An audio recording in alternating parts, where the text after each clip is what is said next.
Let us now see what is IgA, immunoglobulin A nephropathy, the Berger disease. Let's go to the mesengium, the mesangial cells in the glomerulus. It's a support scaffold between glomerular capillary loops, and its function is phagocytosis, and hence it clears the debris.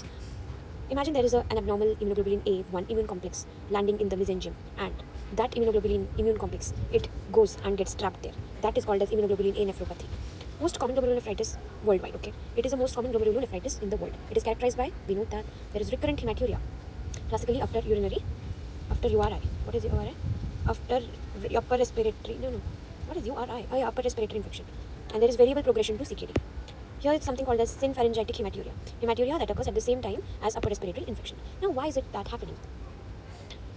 Why does that happen? So first of all, there is abnormal immunoglobulin A is made. Normally, immunoglobulin A1, it has lactose-containing sugar on the hinge region. So we know there's a Y-shaped antibody, and at its hinge, there is galactose-containing sugar. In immunoglobulin A nephropathy, what happens? That galactose deficiency is there, and hence there is aberrantly glycosylated immunoglobulin A. So there is a defective sugar coating. So body thinks that this immunoglobulin A is foreign, and against that, autoantibodies are formed, like immunoglobulin G or immunoglobulin A. Now, immune complexes are formed between that foreign immunoglobulin A, the aberrantly glycosylated immunoglobulin A, and the autoantibody. The immune complex is formed. Now, that complex gets deposited in mesangium, and it gets trapped in the glomerulus. And its target is mesangium. And then there is complement activation and inflammation. Hence, inflammation is there, so there will be hematuria. And which complement activation is there? Alternative pathway activation. You have to remember that C3 is present, propyridine may be present, and C1q is absent because classical pathway is not activated. Mesangial cells react by proliferating. They are nothing but the macrophages. They proliferate, they make the matrix, they release the cytokines, they recruit the inflammatory cells, and as a result, they do glomerular injury in immunoglobulin A nephropathy. Why after sore throat only is this happening? Because during sore throat, the mucosal immune stimulation, it will increase the abnormal immunoglobulin A production. What is abnormal one? It is a glycosylated one. So there is upper respiratory tract infection, and there will be mucosal immune stimulation, and that will increase this particular aberrant immunoglobulin A. So we know what are the triggers. Triggers are URI, IgA infection, food antigen, sometimes celiac disease, liver disease, which reduces IgA clearance. Okay, liver disease will reduce IgA clearance, and that's why blood in urine will often appear 1 to 2 days after the infection. When we saw the word synpharyngitic hematuria, compared with post-streptococcal infection glomerulonephritis, after weeks there will be kidney problem during this streptococcal thing, not days, but here is after 1 to 2 days. Morphology, what light microscopy, what will we see? There will be most classic mesangioproliferative glomerulonephritis, and hence we will find mesangial hypercellularity, matrix expansion will be there. These are all what? These are, sometimes there will be focal proliferative region, segmental sclerosis, rare crescents can be formed, rapidly progressive form. Okay. In immunofluorescence, what we will see, there will be granular mesangial immunoglobulin A deposition. In granule, not uniform deposition, it is in discontinuation manner. And IgA deposition with complement 3, propyridine. What is propyridine? I have to see. It's in the classical pathway thing only. There can be or cannot be immunoglobulin G or M. Okay, so we saw granular mesangial deposition. In electron microscopy, what we will see, there will be electron dense mesangial deposits. What will be the clinical features? A classic patient, a young adult with episodes of cola-colored urine after cold. So there is cold, there is URTI, and then there is hematuria. Presentation most common will be recurrent episodic gross hematuria or microscopic hematuria with mild proteinuria. Sometimes nephritic, sometimes nephrotic range proteinuria if there is podocyte injury, and rarely it is RPGN, rapidly progressive glomerulonephritis. So in here we saw there is deposition of the immune complex in the mesangium. Okay, and its prognosis, it is not always benign. It can lead to slow progression to CKD in 15 to 40% cases over 20 years. Bad prognostic signs, what are they? Heavy proteinuria, hypertension, older age at onset, biopsy sclerosis, crescent. Its association is with secondary immunoglobulin A nephropathy. Now, some other disease is causing immunoglobulin A deposition. What can be that? It can be cirrhosis, liver cirrhosis. The immunoglobulin A, it cannot be. What the liver does usually? Liver usually reduces, it does the immunoglobulin A clearance. So it basically excretes that antibody. But if liver is not able to do that, then what will happen? There will be secondary immunoglobulin A nephropathy. In celiac disease also, in staphylococcal infection also. So we must be able to differentiate between immunoglobulin A nephropathy and post-streptococcal glomerulonephritis.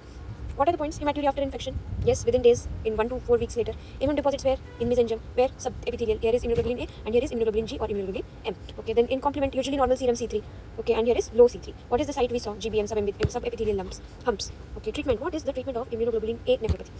We can give ACEs, ARBs to reduce the proteinuria. There will be dilation of the efferent arteriole and reduction of the proteinuria. Steroids in selected cases we can give. Immunosuppression we will do in severe crescentic diseases, and supportive CKD care we can give. So in one line, what we can see is there is abnormal galactose deficiency immunoglobulin A1. There is immune complex formation. It gets deposited in the mesangium, and alternative complement activation is there, and there will be mesangioproliferative glomerulonephritis. That is nothing but immunoglobulin A nephropathy. Okay, so all this we know. And why is galactose deficient immunoglobulin A central to pathogenesis? Okay, why? Basically, normal immunoglobulin has galactose in at its hinge region, but if that is deficient, then the body considers it as foreign and makes autoantibodies. Why is C3 present but C1q absent in IgA nephropathy? But C3 is alternative pathway complement protein, but C1q, it is a classical complement pathway protein. Differentiate IgA nephropathy from post-streptococcal glomerulonephritis. Basically, what the immune complexes involved, the antibodies involved are different, the sites where they get deposited are different. The infection, after how many days or how many weeks of infection does the hematuria occur, that is different in both the cases. Then, okay, take care. Then what are the light microscopy, immunofluorescence, and electron microscopic changes findings in the immunoglobulin A nephropathy? Why does liver disease predispose to secondary immunoglobulin A nephropathy? We know that. ठीक है. Now we will see somewhat from the book. Book में से देख लेते हैं थोड़ा fast था. Book में क्या दिया है? Immunoglobulin A nephropathy characterized by presence of prominent immunoglobulin A deposits in mesenterium and recurrent hematuria is the most common type of glomerulonephritis worldwide. Disease can be suspected by light microscopic examination, but diagnosis requires detection of glomerular immunoglobulin A deposition. Mild proteinuria is usually present, and nephrotic syndrome may occasionally develop in cases of widespread podocyte injury. Rarely patients present with crescentic glomerulonephritis. We saw that. ठीक है. Immunoglobulin A nephropathy is typically an isolated renal disease. Similar immunoglobulin A deposits are present in systemic disorder of children known as Hinosh-Schönlein purpura (HS purpura), to be discussed later, which has many overlapping features of immunoglobulin A nephropathy. In addition, secondary immunoglobulin A nephropathy may occur in patients with liver and intestinal diseases, okay, as well as in patients with staphylococcal infections. Pathogenesis. Current evidence favors a multi-hit etiology for this disorder involving several steps. Immunoglobulin A, the main immunoglobulin mucosal secretion, is present. So we know immunoglobulin A is the antiseptic paint in the mucosa. It is present at low concentration, mostly monomeric form. The polymeric forms being catabolized in the liver. In patients with immunoglobulin A nephropathy, levels of plasma polymeric immunoglobulin A are increased, but increased production is not sufficient to cause this disease. A clue comes from the observation that in IgA nephropathy, glomerular deposits consist predominantly of polymeric immunoglobulin A molecules with aberrant glycosylation. It is believed that a key facet of IgA nephropathy is hereditary or acquired defect in formation or attachment of galactose-containing sugar chain. There is a sugar chain that has galactose in it called O-linked glycans to the hinge region of IgA molecule, particularly to those of IgA1 subclass, prior to their secretion by the B cell. This aberrantly glycosylated IgA is either deposited by itself in glomeruli, or it elicits an immune response that leads to production of IgG and autoantibodies directed against abnormal IgA molecules. Binding of these antibodies to abnormal IgA forms immune complexes that are deposited in mesenterium. Alternately, the abnormal IgA1 is deposited in mesenterium with subsequent formation of immune complexes in situ. Mesenterial immune deposits activate mesenterial cells, which proliferate, produce increased amounts of extracellular matrix, secrete numerous cytokines and growth factors. These secreted mediators may not only participate in further mesenterial cell activation, but may also recruit inflammatory cells in the glomeruli.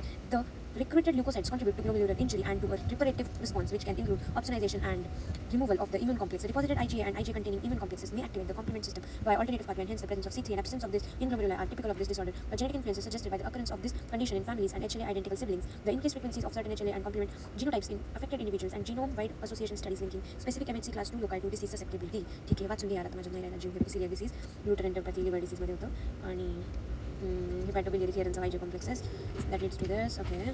Then on histological regions, ठीक है, ये भी पढ़ लेना यार, morphology क्या बोल रहा है. mesangial IgA deposition फिगर 20.18, ये देख लिया IgA नेफ्रोपैथी है. लाइट माइक्रोस्कोपी में ये mesangium में इम्यूनोग्लोबुलिन का डिपोजिशन है. मैट्रिक्स इंक्रीजेस क्योंकि ये mesangium क्या करता है, वो रिलीज करता है TCM वगैरह. और इम्यूनोफ्लोरेसेंस से हमें एक ग्रैन्युलर पैटर्न दिखता है. ठीक है, क्लिनिकल फीचर्स भी देख लेना एक बार. इस इतना इंपॉर्टेंट नहीं है वैसे. ठीक है, चलो बाय.